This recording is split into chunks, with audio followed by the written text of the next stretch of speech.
They'll talk of honors, and yet the important thing is that they're going to be speaking from the heart to you this evening. Of their obvious respect and care should come out very clearly as we listen to their comments. Our first speaker this evening is Mr. Warren Rosenthal. Warren's been a friend to the college and has been responsible either himself or through his family for a significant part of PCC's success over the years. When I first contacted him regarding this event, Warren indicated that Dr. Matheson was among his most pleasant memories of his time in Paducah. Introducing the chairman of the board for Jericho Incorporated of Lexington, Kentucky, and a tremendous friend to Paducah Community College, Mr. Warren Rosenthal, who's accompanied this evening by his wife, Betty. Warren?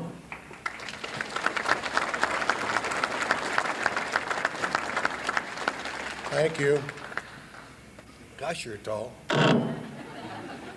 I can't tell you what it means for us to be here tonight, for me to be here. Because, Dean, is that your bones or mine? Mine are worn out. They don't make it, You know, most everyone has a personal hero or two. Some may choose a man from history. Others worship at the feet of a 7-foot basketball star. I only had two heroes in my life. One was my father, and one was this man. Because of my dad's close association with Paducah Junior College, I was fortunate to know the dean from just about the first day he hit the town. And one of my wise decisions as a little boy was to know that I wanted this adult as a friend.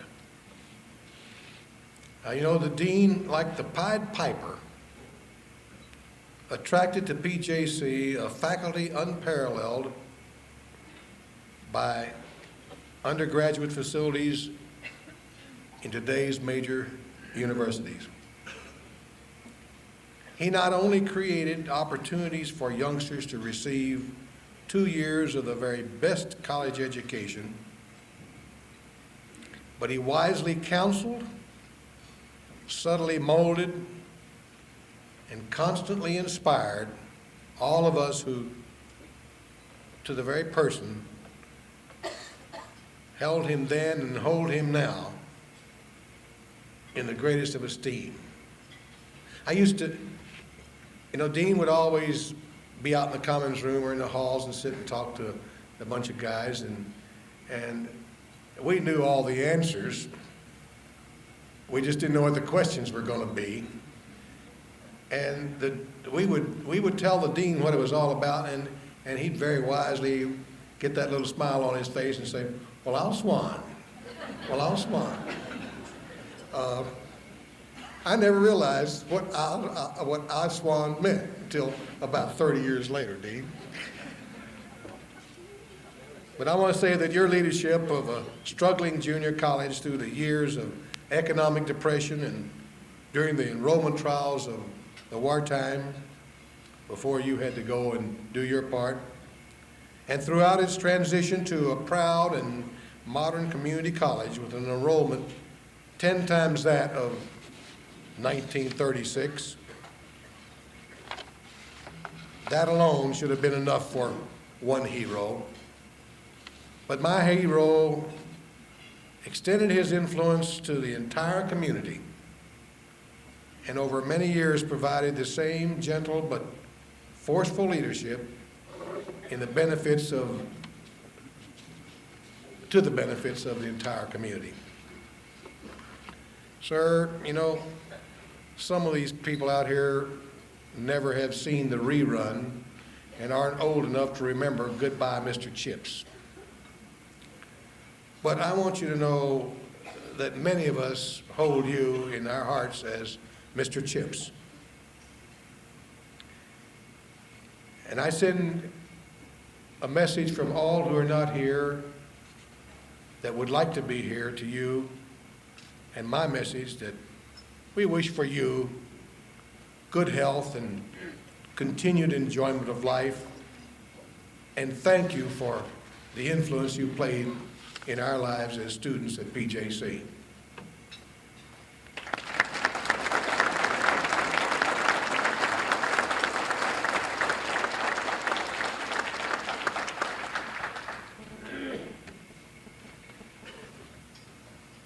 Our second speaker this evening is from Lexington as well. Dr. and Mrs. Charles Wellington have joined us this evening to pay tribute to those special people and the role they have played in the college's history. Would you please join me and welcome the Chancellor of the Community College System and University Relations for the University of Kentucky, Dr. Charles Wellington.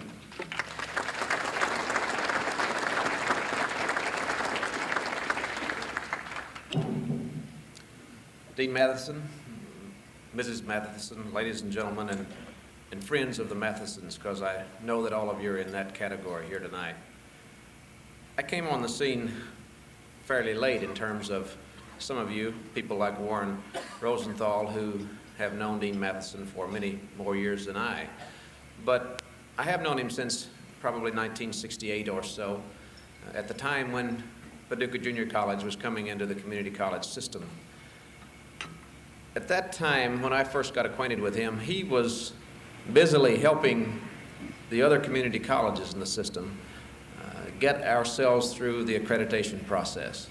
It was at that time that a decision had been made for each of the community colleges to go its own way, to become separately accredited. Up to that point, we'd been accredited as a group, as a part of the University of Kentucky, and we had decided to seek separate accreditation. Someone wiser than me felt that this gentleman was a person who had the knowledge and the background to be able to work with the various colleges and help us get through that accreditation process. If you know much about his background, then you can find that he can do a number of things, that he's flexible, that his interests and his experiences and his talents are varied, and he was an ideal choice to immediately come in, start working with the other community colleges in the system, and help us through a process which we were most unfamiliar with, and which he was very familiar with and very experienced with at that time. He became close friends to others throughout the community college system, to Dr. Stanley Wall, who's here tonight, Marie Pekarsky, and others of us on our staff who worked with him over a couple of year period in really helping us get through what was a rather difficult process at that time. As I said, he became a friend. Over time, he has become, in the minds of those of us in Lexington and throughout the system, he is Paducah Community College. He is someone that I expect to see and hear about when I come to Paducah. He's a person that probably one of the last times I was down here was busily involved in the registration process during the start of a fall semester at Paducah Community College.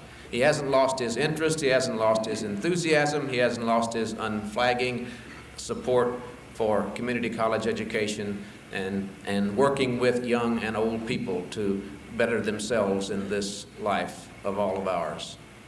So I'm extremely pleased to be here tonight, to be a part of this process to honor Dean Matheson and to publicly thank him again for all of the contributions that he's made to Paducah Community College, to the community college system, and to all of us who work in some fashion in education in the Commonwealth of Kentucky. Thank you, Dean.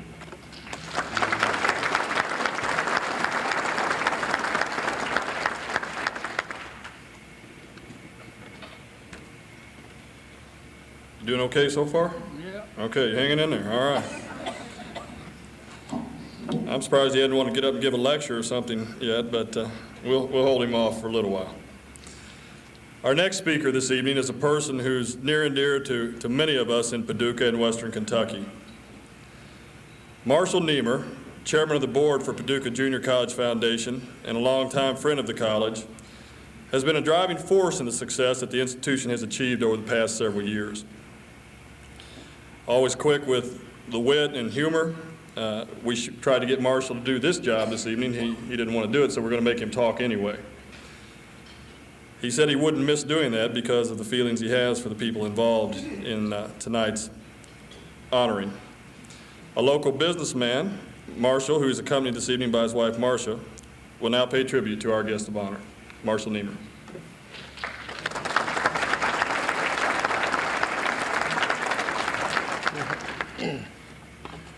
Ms. Matheson, ladies and gentlemen, it's been my pleasure, and I feel quite honored, Dean, to have been associated with you over all these many years. As a member of the Paducah Junior College Board and now as chairman of the same board, I have seen tremendous growth occur that has provided positive benefits for the people, not only of Paducah, but for Western Kentucky as well. It would be difficult for me to recount all of the wonderful times, and yes, there were some difficult times too, Dean, that we have worked together to progress this institution. Under your tutelage, Dean, enrollment grew, the college progressed academically, and you provided an important concept of total education for the students of Paducah Junior College. We all know that Dean is not your given name, but only an affectionate term signifying how people perceive you during your years at PJC. The name Dean means all things to those of us who know you. You have been the cornerstone of this college for a long time, and we love you for it. There are 4 letters that make up the word Dean. Put them together, these words are very powerful, especially when used with the name Matheson. Separately, the letters are important as well. The D in the word Dean stands for dedication. For over 52 years, you have served this area in a most prestigious and persistent, dedicated manner. Your hard work has paid off, and we are still reaping the benefits today. The E means educator. You served the role as administrator in a capable fashion. But you were always an educator in the truest sense.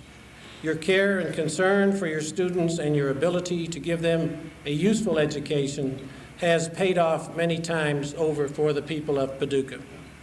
The A stands for advancement.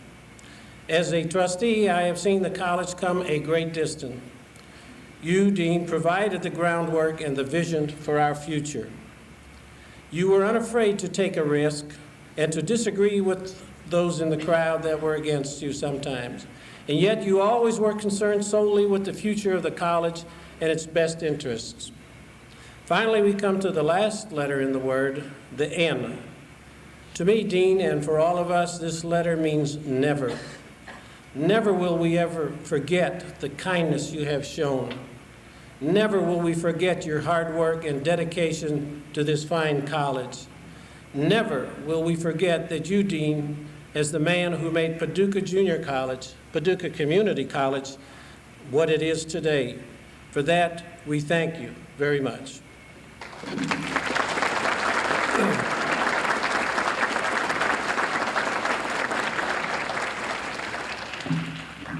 I've been given a double honor tonight to represent the Rotary Club of Paducah. On May 3rd, which is next Wednesday, Dean is going to celebrate his 53rd anniversary as being a member of the Paducah Rotary Club.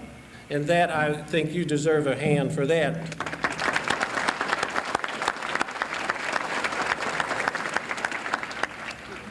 He wears the wheel well. I have a letter somewhere from the president of Rotary. I think it's here. Oh, yes, here it is. I'll give that, and you can read that later, Dean. But there are 2 awards that Rotary gives. We don't give out many awards, but one of them is the Paul Harris Fellowship Award. That is given on a national basis. And Dean received that award, was honored with that award back in 1978. Our club gives a award which we call the Rotary Wheel. And we don't give that out to too many people. But tonight it's my pleasure, Dean, on behalf of the Paducah Rotary Club, to present you with this reward of the Rotary Wheel for your service and dedication to the club. And I do want to thank you on behalf of all of our members. Thank you.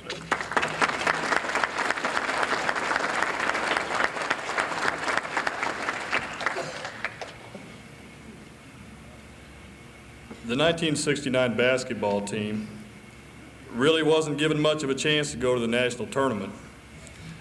When we were researching this and reading the past history, they talked about in the writers when they wrote, they were talked about they were too short and they were too slow.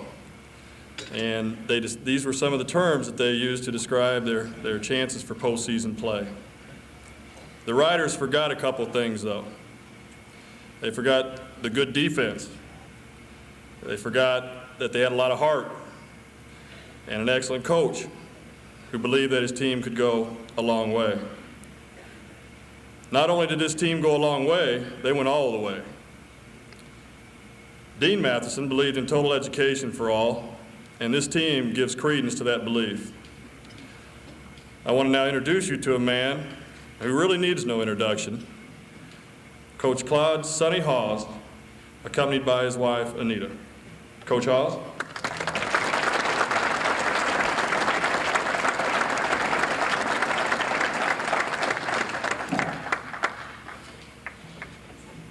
Dean, you don't think you're going to get off that easy, do you? Afraid not. I met Dean Matheson in 1957. He invited me to come to lunch, and he offered me the job as basketball coach at Paducah Junior College. At that time, I was the assistant basketball coach at Paducah Tillman High School. They had just built a brand new school. They had the finest gymnasium, Tillman did, in Western Kentucky, and I was to be the heir apparent to the head coach, Mr. Oslitz Denny. Now, for those of you that remember, Paducah Junior College was located at 7th and Broadway in an old YMCA building with 5 classrooms, an upstairs gymnasium with wall-to-wall out of bounds, of course, no bleachers. And Dean persuaded me to change jobs for less salary.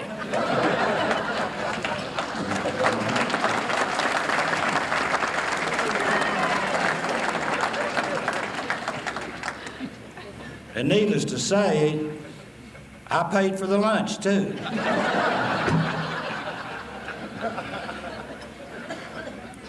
As I was walking out, he was standing there at the cashier's counter, had this card in his hand. It was an AARP card, and he wanted his 10% discount.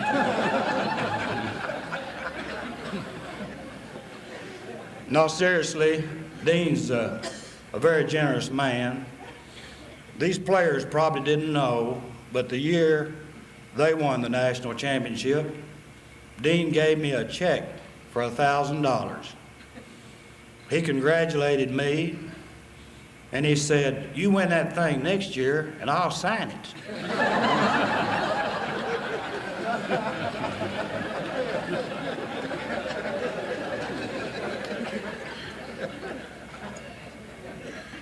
Dean used to introduce me when we'd go to the various civic clubs when I was on the program. He'd always recite the little poem about the great scorer. He'd say, when the great scorer writes against my name, he'd write not where we won or lost, but how many paid to see the game. Yes, Dean, it's been fun. He retired from Paducah Junior College in 1968. After what these guys did, I retired from coaching in 1969. But Dean and I still get together once or twice a week. We have been since those years. I believe that's what attracted me to Dean in the first place. He was not only my boss, he was my friend. He was always honest with me. He had that great ability about making other people feel important. He truly is that high-type individual that's strong enough to be gentle.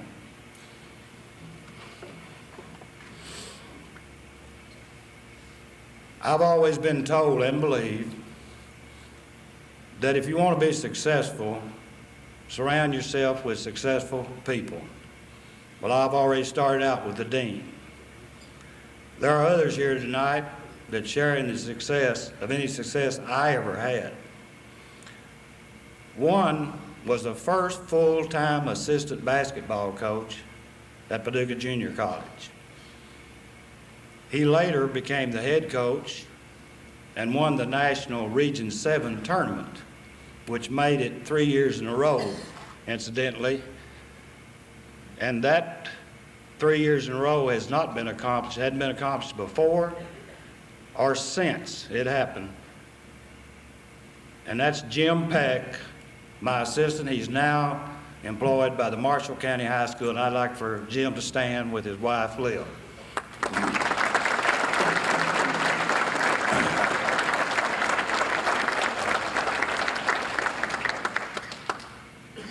Another person that had a lot to do with the success of the athletic department during my tenure is here tonight, and it's Glenn Cochran. I've always felt that the athletic department is the leading public relations vehicle for an institution. That can be good or bad. Glenn assisted us in many ways over the years in having a good image. He started with us in the early 1960s as a radio broadcaster, the play-by-play, and later he was, and still is, a writer for the Sun-Democrat.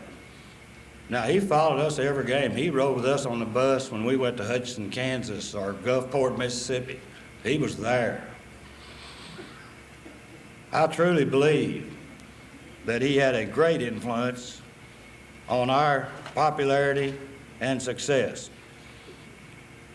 He's also the one responsible for getting this group together here tonight. Glenn Cochran, I'd like for you to stand and be recognized with your wife, Linda.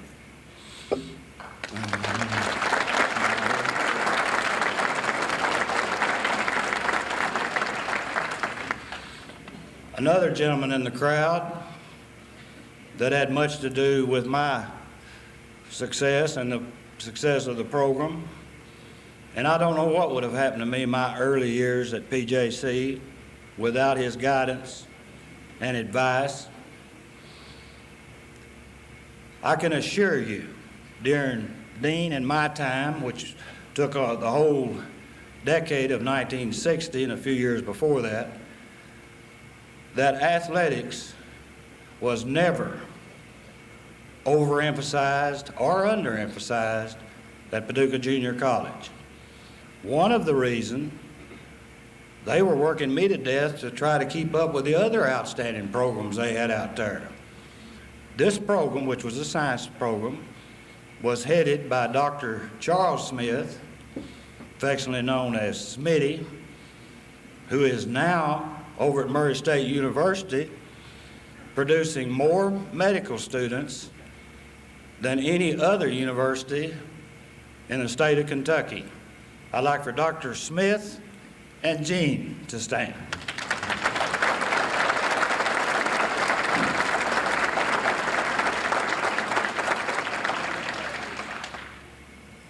Now I would like to introduce the one that actually dribbled the basketball. And you can hold your applause because we do have a number of them.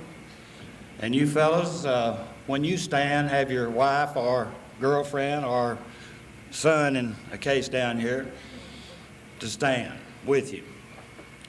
The first one was one of our co-captains. He's from Paducah. He was an All-American. He's a former coach, now employed by the Paducah City School System, and that's Rick Ragland. All right.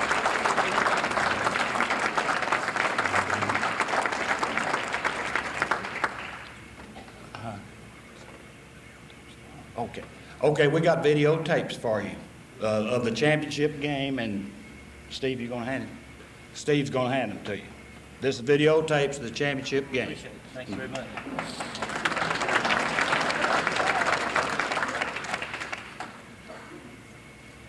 Another player is from Lexington, Kentucky now. He was the most valuable player in the National Junior College Tournament. He's now a counselor at Lexington Henry Clay High School, and his son, who's with him tonight, will be playing for Murray State University next year. And looking at him, I wished the father had been as tall as the son. And that's Bobby Jones.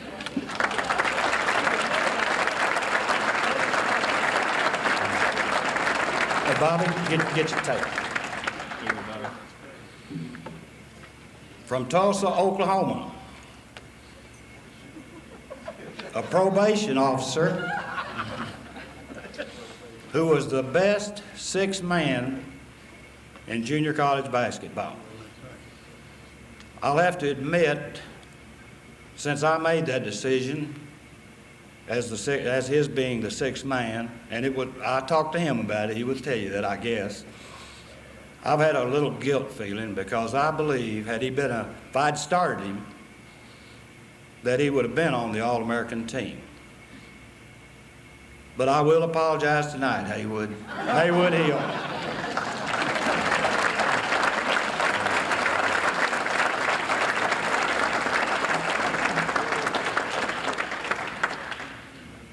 From Princeton, Kentucky, an executive at IKT Auto Parts. Many people think, after his quote in the Sun-Democrat, that he's my nephew. But it's Billy Boyd.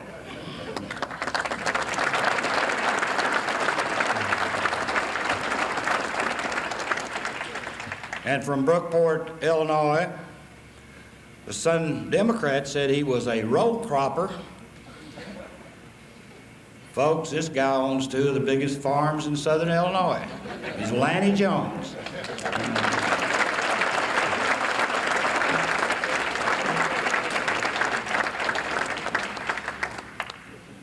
And from Carlisle County, still quoting the paper, he was the oldest player on the team.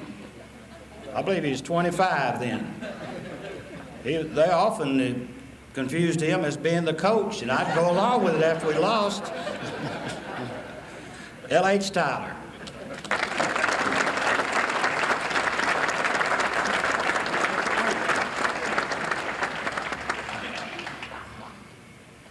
From Louisville, Kentucky, an executive for the Philip Morris Tobacco Company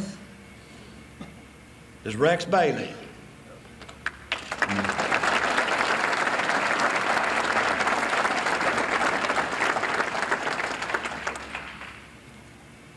Rex and another team member, who was Gary Sunmaker, who couldn't be here tonight, went on from Paducah Junior College, played for Western Kentucky University. They went to the NCAA in 1971 and finished third in the nation.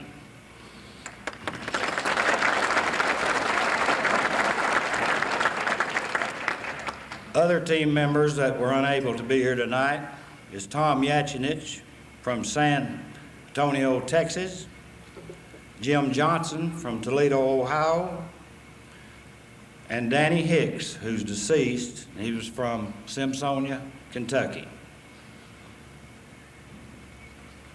The two managers on the team that year were Joe Dempsey from here in Paducah. He's the owner of Black Hawk Bakery. Little plug, Joe. And John West.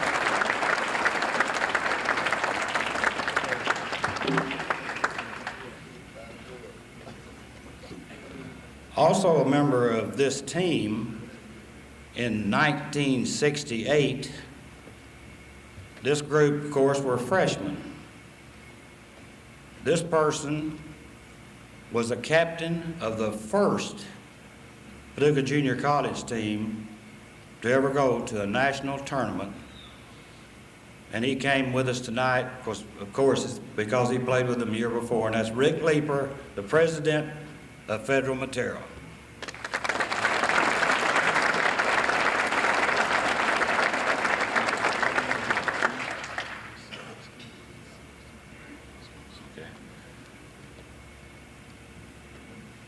Can he get one? The son of Danny Hicks is here tonight, and I'd like for him to come up and get one of these videotapes. This is Danny Hicks' son.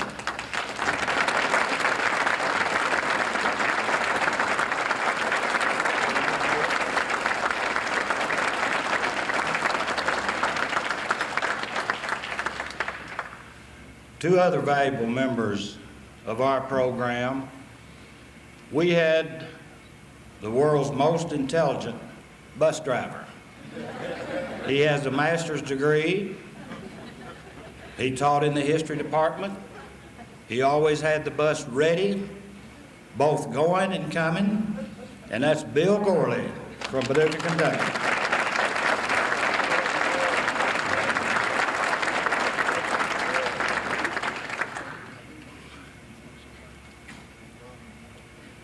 And also our reliable timekeeper that knew when to step up the clock or to slow it down, and that's Roscoe Keeling, and I think he's still keeping time out there, from Lonoke, Kentucky.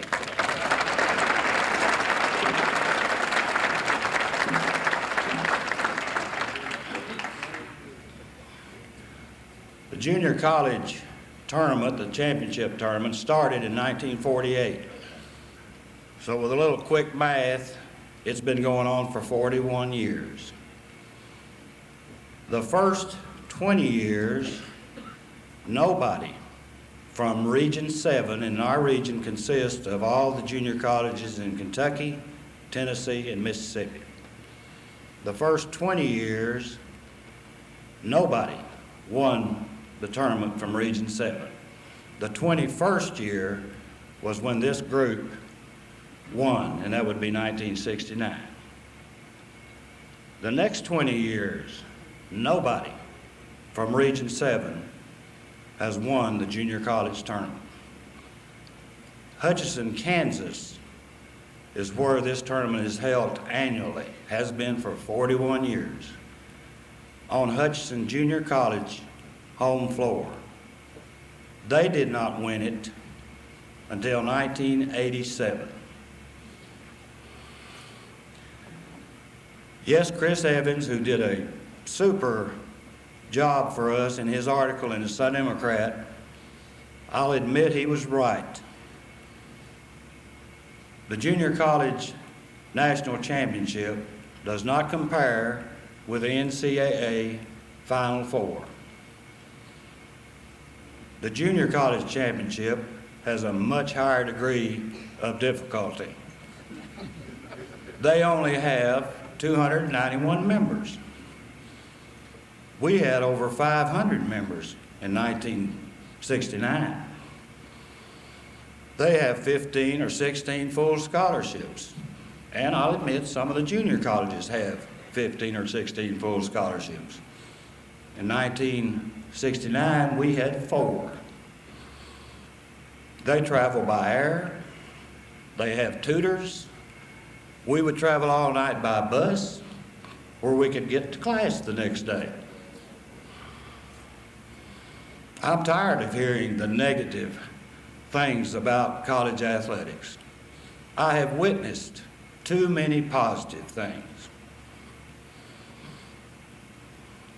I think college athletics or other athletics teaches one of the great lessons about human relations. I think it teaches a great deal about family. This certainly is a part of my family. If you want to solve the problems of education, you're going to have to go through the home and the family. If you're going to solve the problems of drugs, you're going to have to go through the home and the family. The government's not going to do it. Police enforcement's not going to do it.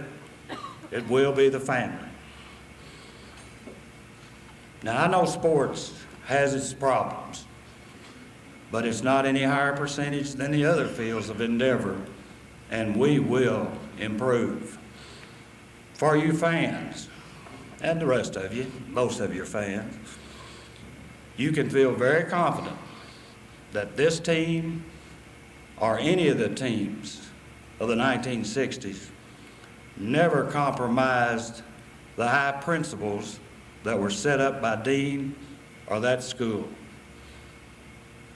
And I want to thank his team once again, not only for the championship, but for being good citizens of the school and of this community. You truly made it possible for my life to exceed my dreams.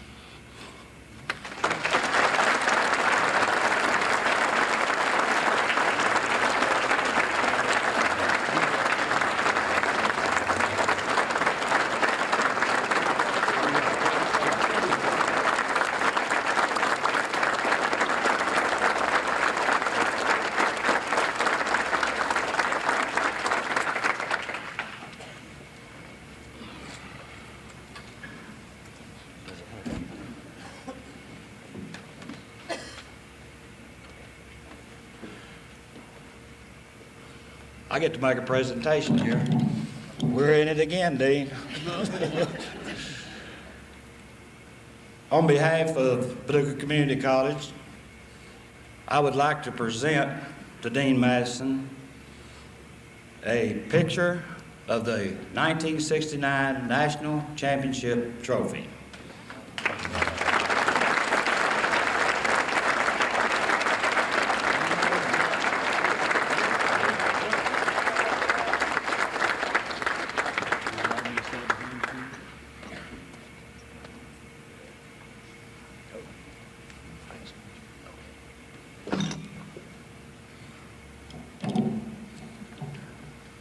That's a big picture, Dean.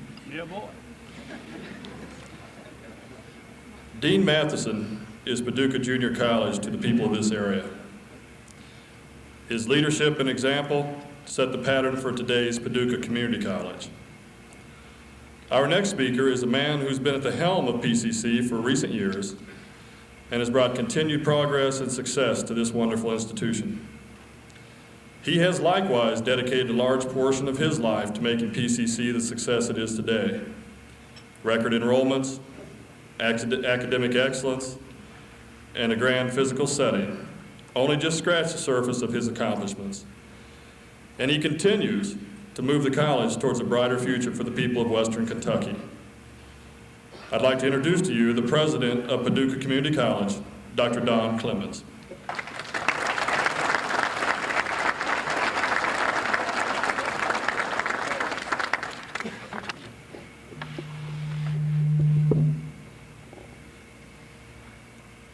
Dean, Senator Garrett, Warren Rosenthal, Chancellor Wellington, friends of Dean's, and the championship team. I haven't heard the coach speak for a number of years. And it was inspirational, and I still compare him with a gentleman who retired a few years before he did in California, UCLA. I want to thank you, Sonny. You came through loud and clear.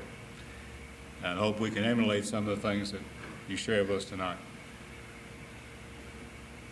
For Coach Hawes, the 1969 basketball team and staff, an accomplishment that was unparalleled in the history of our college, was to win a national basketball championship.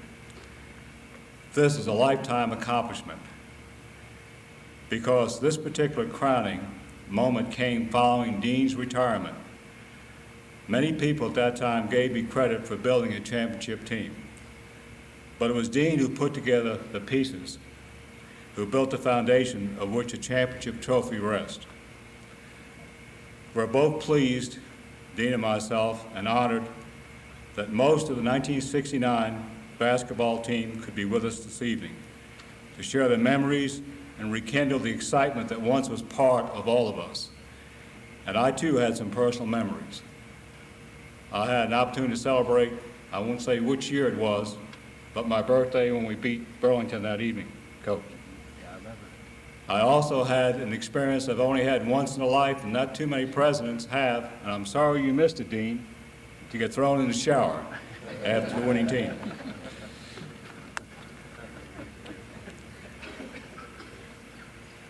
I kept thinking after being a president 2 years this would happen again, but it never did. As I mentioned, it was Dean who paved the way for the winning of a national basketball championship. While that might be one of his most visible achievements, it was certainly not alone in importance. The campus that the college now occupies was developed during Dean's years. So are many of our programs. As I reflect on our association, I feel what has made Dean unique and special was and is his interest and concern for the individual. This asset cannot be measured in dollars and cents, nor in enrollment figures, or even championships won. Dean Matheson made the greatest contribution to the college on an individual basis, one student at a time. There are thousands of people around the world in every conceivable occupation who owe their life's direction to Dean Matheson. As one of our most illustrious alumni attested this evening, and if he doesn't know who it is, I'm talking about Warren. Whether it was constant encouragement required to keep students enrolled during the Depression era, wise counsel given to World War II veterans, it was Dean's vision, guidance, and encouragement that held many a student on course for the future.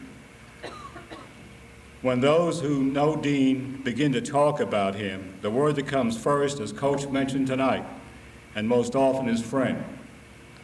And indeed, he's a friend to all who know him, to Western Kentucky, to the city of Paducah, and finally to the college. The people who can count on this in life are called friends, and who you can depend on. Dean has been a friend not only to this educational institution, but to everyone else that he's touched. He's better known, of course, as Dean, but I'd like to present to you President Emeritus, Dr. R.G. Matheson, Dean.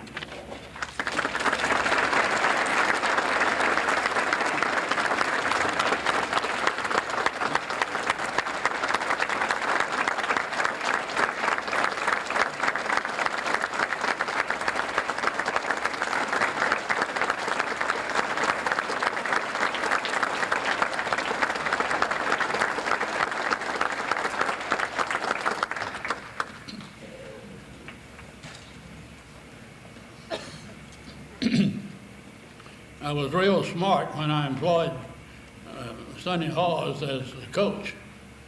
If I was real smart, I'd employ him now to make this speech.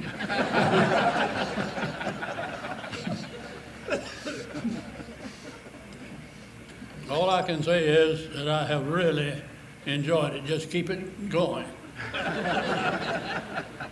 When you get to be 88 7/10, you know you're not going to do anything anymore. You sure do like to hear about what you have done.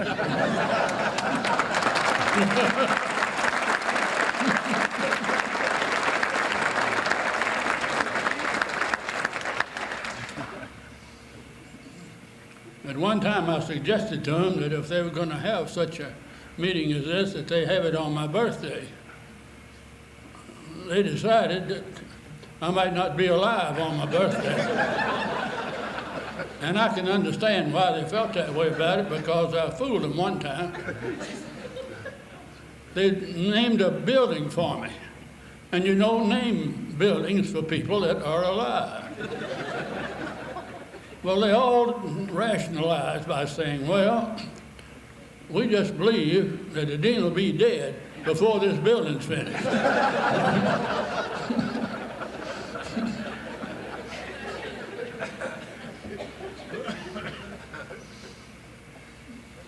I got national publicity back a few years ago.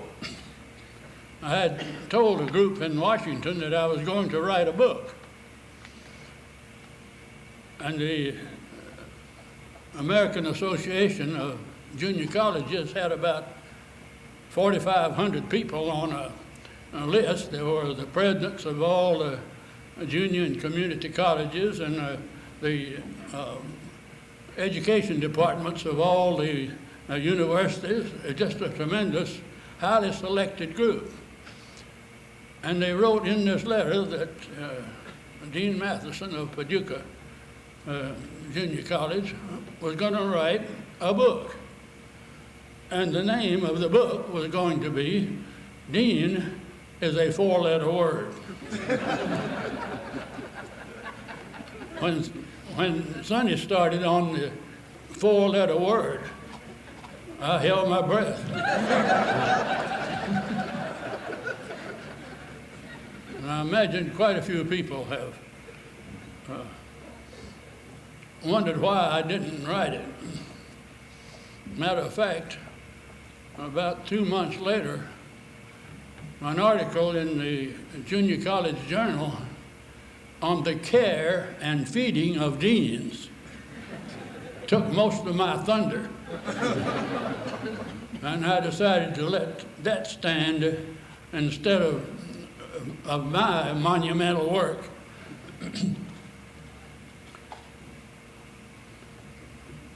I might say that in almost everything that I've taken part in Paducah, that I have enjoyed it. If I didn't, I've forgotten the bad things, and I just remember the good ones.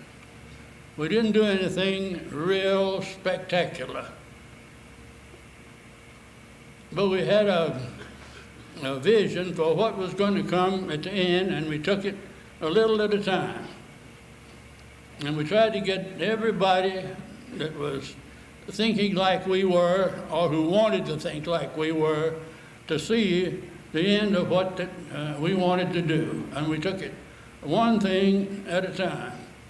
I've been asked time and time again about what were some of the important decisions that we made. Well, there were a whole lot of decisions that you had to make to be there. Well, after you were there, then there were other decisions. I really think the most important decision that we made was at the time that we were going out on the new campus, that we went ahead in spite of the fact that the federal government changed the rules under which we would go, and they furnished us no federal funds to make the move. But we went on anyway because we could read. The newspapers told us that the senior classes in the 5 schools that furnished us most of our students were going to increase 50% in the year '64, another 25% the following year, and another 25% the year after that. 100% increase in possible students in a 3-year period. So we pushed this through so that we started on October the 6th, 1964. And we had a tremendous increase. And we thought that we had gotten the results of our careful thinking. But then the following year, we had just as big an increase as we did the year before, because some people were afraid that we were not going to make it in that year and waited till January or waited until the following year to come. And we had the facility to take care of that enormous jump in the enrollment because of the enormous jump in prospective regular college students. I think another thing that was real close to my heart was what today we're talking about as the atypical student. We're talking about the student who is not 18, 19, 20, or 21 years old, but are coming back to school when their last child goes to school, who are coming back 2 or 3 years later to make up for the time that they have lost, who have come back for little segments in their education that they have evaluated themselves as having been deficient. And we had begun to do that because our Saturday classes, actually sometime we had on Saturday as many people in school as we did on any other day of the week. I remember one time we had a university for a day, and we had the head of the Parks Department at Louisville, the head of the Labor Management Council for Louisville, and the author of the bestseller in marriage counseling, Dr. Ewing from the Theological Seminary, the Baptist Theological Seminary. And we had 4 or 5 other people whose my memory fails to recall. But we had the college full of people who came into the university for a day and took these courses. And for years after that, we heard about what a wonderful thing it had been. The managers of almost all the plants around here sent their labor relations people in to talk to Dr. Wagner. 54 people came in to hear the marriage counseling. The only trouble about that was that the ones that needed to be there weren't there. The ones that thought they had all the answers about what to do about marriage counseling didn't come. And they were the ones that, under the leadership of this fine minister from the seminary, would have learned a whole lot. But they never learned it all. I have found out, and I'm going to have to begin to wind down just a little bit here. I have found out that people who have the most education and have the most experience are the humble people in the world. The more you really know, the more you know you don't know.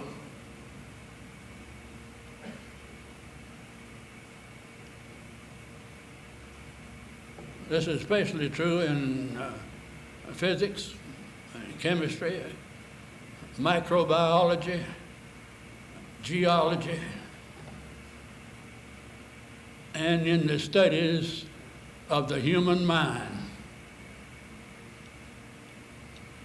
And if we, in our institutions, can create in people a desire to know, and to know what is true and not what is hearsay.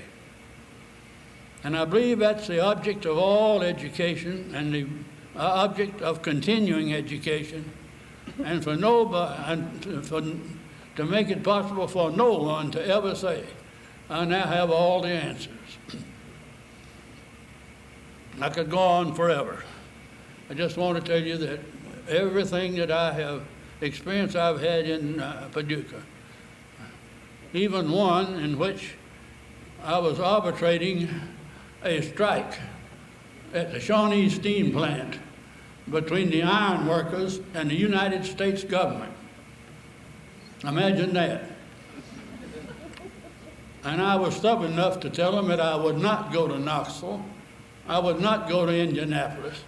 If they wanted me to arbitrate it, they could do it in the classroom across from my office at 7th and Broadway.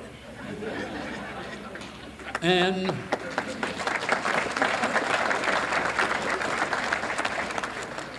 they did it.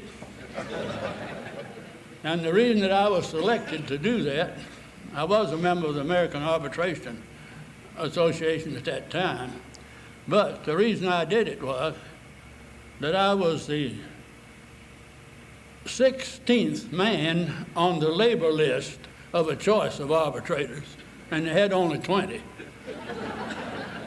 And I was 4th on the management list, but I was the only one on both of them.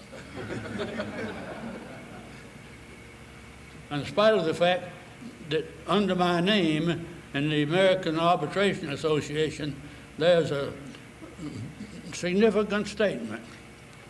Appears to be slightly biased in favor of management. But at the end of that arbitration, I had exceeded the agreement to arbitrate. Nobody called my hand on it. Both of them were so glad to get it over that nobody called my hand. And the next day, both of the committees came in to me, and each one of them gave me $100. The management committee gave me $100 more than they agreed to pay me for the arbitration. And the labor group gave me $200 more than they. Well, as I say, I could go on the rest of the night. I just want to tell you that I really do appreciate this. I started to make a cynical remark, but I don't believe it's necessary. I really, really do appreciate it. I don't want to pick out anybody especially that's given me a big, big thrill coming tonight. But I can tell you there are 6 or 8 people here tonight that it would have been wonderful without them. But it is super wonderful having them back, and I will remember it the rest of my days.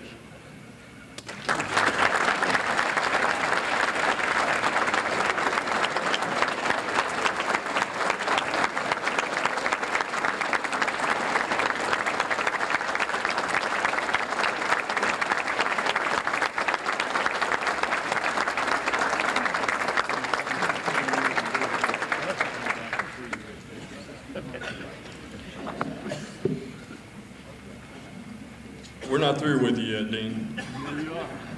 We have a few more presentations that we'd like to make. First off, I'd like to ask Dr. Clemens if he would come back up to the podium to make the first presentation. Dr. Clemens?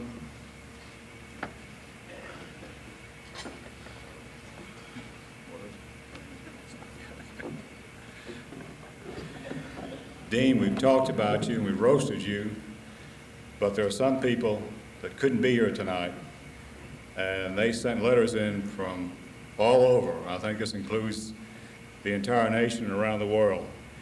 And we'd like to give these to you. I know that you like to read and you like to be refreshed of some of the real great times that you had.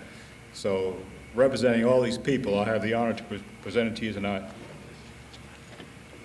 Thank you.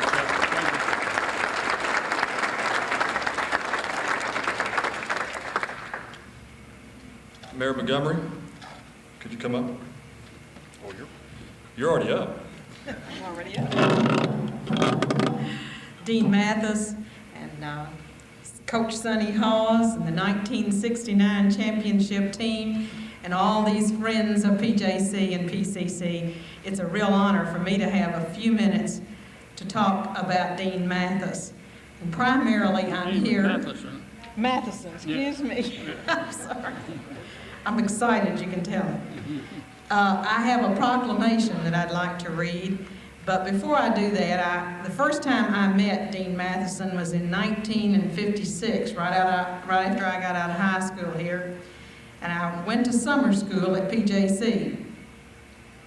That's when I realized what a very good school we already had right here in Paducah.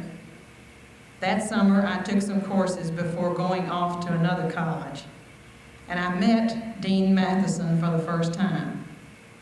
He was a person that you could talk to, anybody could talk to, even me, just right out of high school. He would talk to you about education, about whatever it was that you had a problem about. He also talked to teachers, he talked to anyone. He was always accessible to everyone. Now, I understand he still enjoys talking.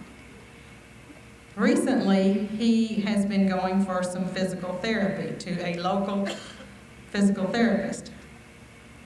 And I was told that the treatment included more than just the prescribed physical therapy. But it included a long talk with a therapist. And I think this is something that we've seen tonight between the therapist and Dean Matheson as a very good long-term friendship and a gain for all the city of Paducah. So I'm pleased to have this opportunity to read now the proclamation and present it to Dean Matheson. To all to whom these presents shall come, whereas Paducah Community College was founded by the citizens of Paducah who are concerned with the education of local students, and whereas the college opened for classes on September the 9th, 1932, and has evolved into a community-sensitive institution offering quality education and timely programs, and whereas R.G. Dean Matheson has played a significant role in the development of PJC as president and key administrator during the early years of struggle for the college. And whereas Dean Matheson has given unselfishly of his time and energy to the college and community, dedicating himself to the betterment of Western Kentucky. And whereas the community of Paducah wishes to pay tribute to Dean Matheson's lifelong work in making Paducah a better place to live and raise a family. I now, therefore, Jerry B. Montgomery, Mayor of the City of Paducah, do hereby proclaim the week of April 24th through 30th, 1989, as Dean Matheson Week, and urge all citizens of Paducah to take note of Dean Matheson's contribution and support all future efforts for the college.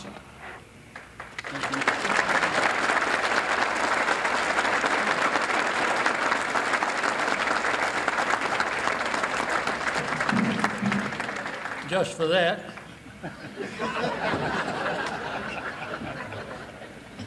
Now don't get excited, but I am going to tell you a story.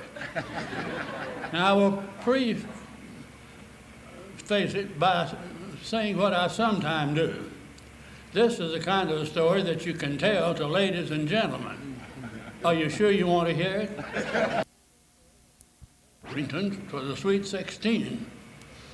We went there every year for 4 or 5 years in a row. And at an afternoon game,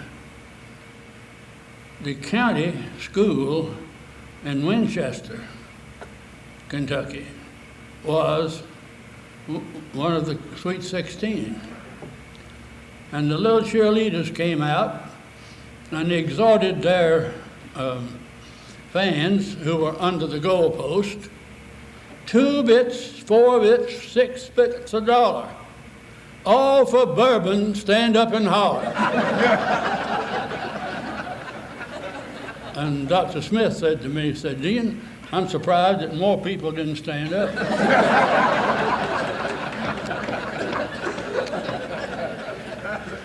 I was sitting there thinking about it and saw Ray Mofield come in a hurry like he was late. And I knew he hadn't seen it. So I went down onto the floor and spoke to Ray and told him, I said, Ray, you sure didn't miss one. He said, what's that? I said, the county school at Winchester is in this race, and you've come in here to report it back to WPAD. Yes, he says, I have. I said, well, you really missed it. I said, the little cheerleaders came out, and they, in an excited, piping voice, exhorted those in the audience who were for bourbon to stand up and holler. And I said, 11,998 people stood up and voiced their approval. And Ray was a good end man. He says, this place holds 12,000. What about those other 2? I said, one of them was a Baptist preacher from Irvine, and the other was Mignon Dorian, wife of Adrian Dorian, who was playing the organ.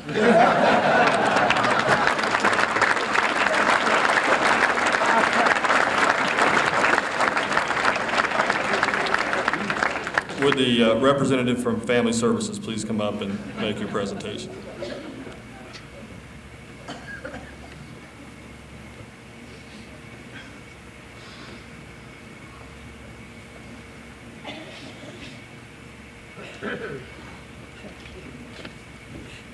I'm at the Family Service Society's table, but I'm making the presentation for another organization. Dean, we are all aware of the impact that you have had in the halls of higher education here in Paducah, but there may not be many people who know the influence that you have had in the education program of your church at First Presbyterian. Dean was on the educational committee when the first Senior Citizens Club in Paducah was organized, an ecumenical group, and it's still going. This has been some time ago. And out of that organization came a group whose ministry, and I do use the word lightly, has been to present a kazoo band program to nursing homes and schools and anybody that'll ask them to come. And because we think so highly of you, Dean, we want to present you with a certificate of uninvolvement because we don't want to pressure you. And we want you to have your very own kazoo and hope that the Spirit will move you to come and be with us sometime.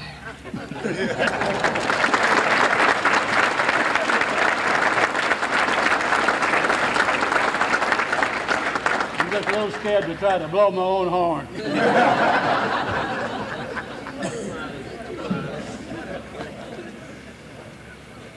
I think we've accomplished what we came for this evening. I don't know that there's much left that we can say. I think things have been said and praises have been given, and I hope we all feel good about it. I think everyone deserved the praise they got. So with that, we thank you all for coming and playing a major part in our celebration. And may God speed your trip home and come join us again. Good night and thank you all.